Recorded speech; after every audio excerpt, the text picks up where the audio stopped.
Hey, dig in. Next time you find yourself in the Denver metro area, stop by Tagawa Gardens, one of Denver's premier garden centers. We think it is a great destination garden center. And so will you. Find recipes for this episode and previous ones on our website, diginseattle.com. Hi, I'm Chef Jorge of Johnson Wales University, and today we're going to make a very typical Italian dish called Paglia e Fieno, which means straw and hay. And you get that name from the two types of pastas, a spinach pasta and a egg pasta, so it has the hay and the straw feel to it. And if you don't have peas in your garden and you're like, oh, well, now I can't make that recipe. No, use frozen peas, that's fine. Asparagus, go buy them. I mean, this is try, or do whatever you have.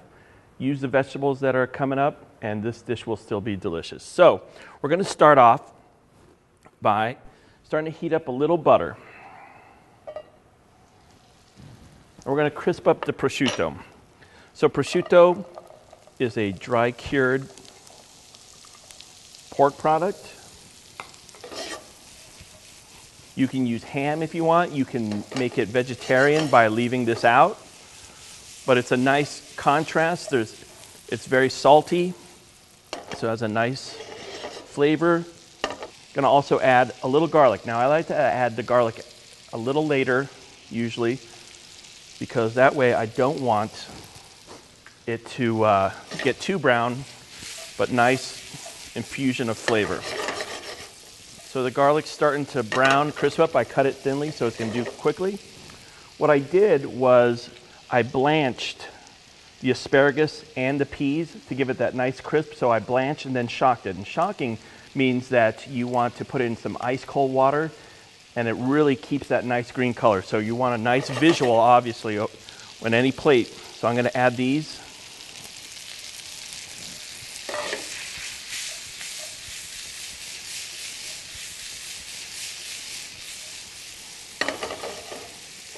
We're going to season as we go. You always season as you go. A little fresh black pepper, some salt, very little salt. You want to adjust later. Remember, the prosciutto is very salty. Or I know from doing this more than once that it's going to at least need a little salt. Plus, you also have to remember, what are the things that are salty? There's Parmesan in this, and that's usually a salty cheese. So remember, adjust and think about every component. But what's going to tone it down a little is the addition of cream.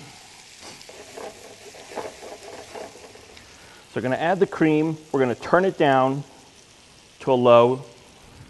Here you go. Thank you. Welcome, Chef. And let it cook. In the meanwhile, I have some water boiling. I already cooked off this pasta, and now I'm just reheating it. I tossed it in a little olive oil so they wouldn't stick together. But now I'm just going to give them a quick reheat. Here you go. Thank you. Thank you, Chef. And what I have from the first time is I have a little pasta water. I always save a little pasta water for any pasta dish that I do because first of all, it already has some of the starches of the pasta. It helps thicken a sauce, but also if you want, if this got too thick, you could thin it out a little because it is liquid. But it helps in the process. Calvin, do you mind taking this out? No, sure. That'd be great. So we're going to have this drained. Calvin's going to help me out. Thank you. Little fresh parm. We'll add a little at the end. So here we have the pasta mixed together. So we're going to mix it around, get the sauce all around. I see that it's thickening a little, so I'm going to add that pasta water and help it. And I can turn off the heat. Everything's hot now. The pasta was already hot. The sauce was hot. Don't want to overcook.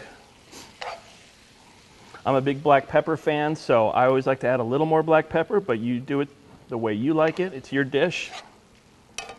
So what he's going to show you is, now you've worked at Italian restaurants for a long time, right? Yeah. So that's why I have the pros doing it, right? So you like to give it a nice twirl, put it in the center of the plate.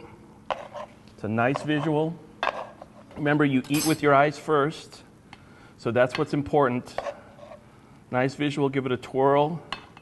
shows your guests, you know what, I gave it a little extra second instead of plopping it on a plate and serving it. You know, does it taste any different? No, it tastes the same.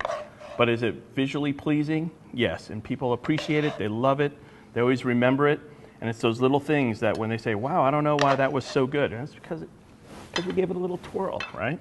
You can do this table side if you want to give it that, or you can pass this around to people and let them add their own. They love, who doesn't love playing with this? And serve while hot. Paglia y Fieno with those fresh spring peas and fresh asparagus tips. All our recipes are available on our website. I'm Chef Della Torre of Johnson Wales University. Let's dig in.